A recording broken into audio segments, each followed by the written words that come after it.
what's the link, if any, he said, between yoga and the conservation of nature? We were speaking earlier about how here at Parmarth there's so much yoga and such an emphasis on yoga, and also how there's this emphasis on environmental protection. Well, the link is the self. Yoga literally means union. That's what the word yoga means. We think of yoga today, sadly, as an exercise, something we do. I'm going to get fit, I'm going to get strong, I'm going to get flexible. But yoga is who you are, not what you do. Yoga, we always say, is a noun, not a verb. It's a state of being out of which doing comes, as we were speaking on the banks of Ganga.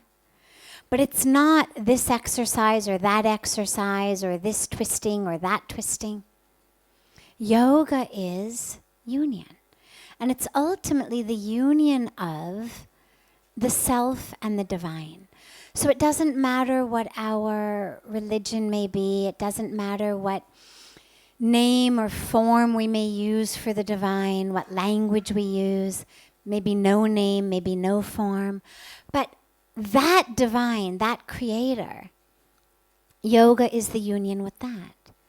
And so protecting our natural world is the most automatic outcome of that. If I'm living in the illusion of separation, I'm over here, the world is over there, this is me, that's not me. Well, then I can cut down that tree, I can pollute that river, I can throw those women into a sweatshop, I can make food choices that end up causing starvation in the world. I can buy gas-guzzling cars, I can leave a really big violent footprint on the earth because the earth is separate from me. Doesn't matter. I'm over here, everything else is over there. But the minute I experience union, which ultimately was what yoga gives us, in that union, there's no longer any place that I end and the earth begins. There's no longer any place that I end and the rivers or the mountains or the trees or the women in the sweatshop or the child laborers or the starving children. No place that I end and they begin. And so we start to conserve our natural world in the same way that we start to care for those around us in a more loving way. Because that is yoga. It's both the beginning of yoga and the outcome of yoga.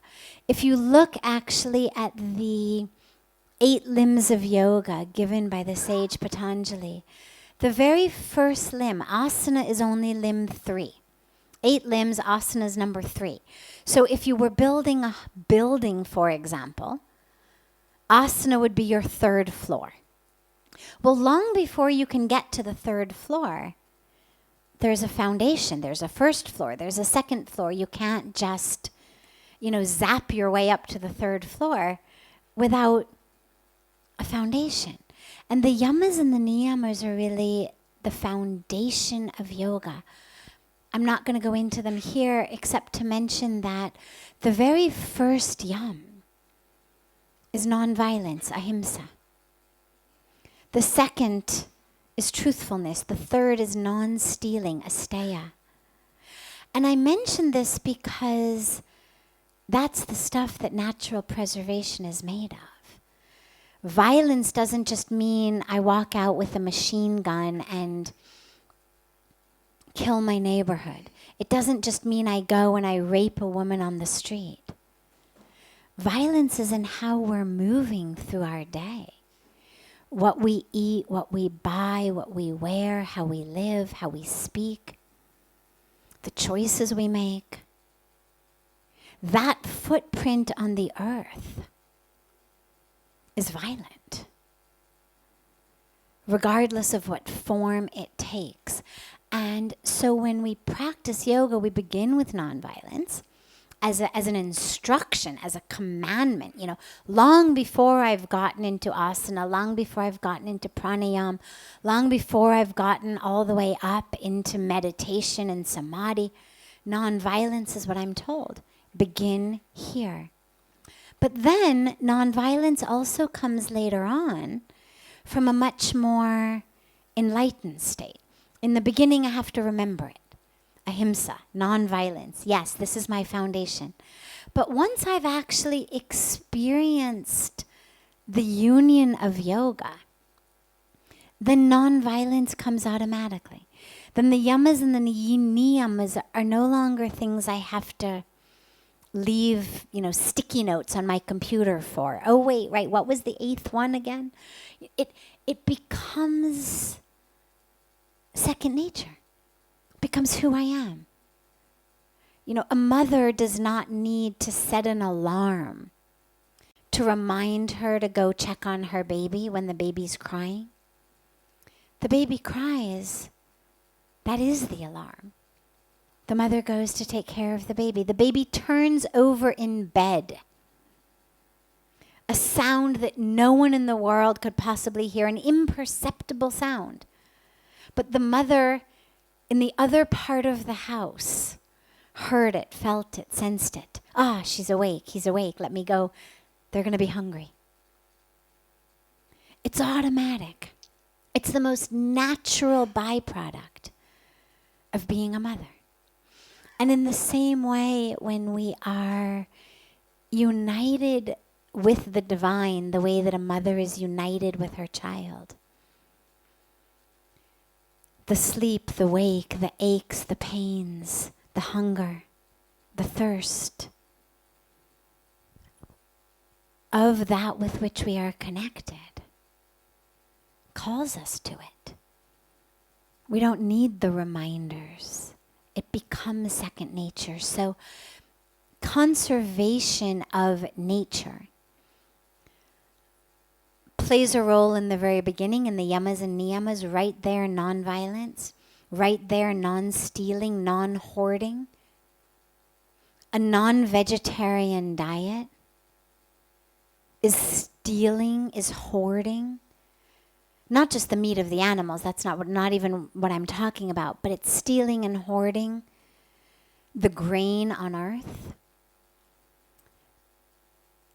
The vast majority of grain being grown is actually being fed not to people, but to animals who become not the ones who work our fields, but the ones who become our hamburgers, our hot dogs, and our hot dogs and chicken McNuggets. The United Nations produced a report saying that the meat industry is the single greatest contributor to global warming. The water usage in one meal of beef is the equivalent water that you would use for bathing for 6 months. And not bathing the way people bathe in India, like from one bucket, but bathing from a shower head that runs for 8 minutes a day, every day, for 6 months. You would use approximately 10,000 liters, about 2,500 gallons of water, which is about the amount of water that goes into the production of a pound of beef. Now, I mention this because when we talk about nonviolence, well, obviously it's violent to eat the meat, but it's not just violent to the animal. It's violent to those who are starving, whose grain we are eating. It's violent to those who don't have water. It's violent to the farmers whose fields are desiccated. So it's violent to the earth. So when we talk about asteya, apigraha, non-stealing, non-hoarding, our whole lifestyle comes in. I just gave one example of what we eat, how we shop, how we live. It's all there. So conservation comes in at the very beginning, even before I get to the asanas. And then as I move through yoga and actually experience divine union, well, then I could no more harm the world than I could harm myself, because I understand the world is self. So it's there on both levels and throughout it all.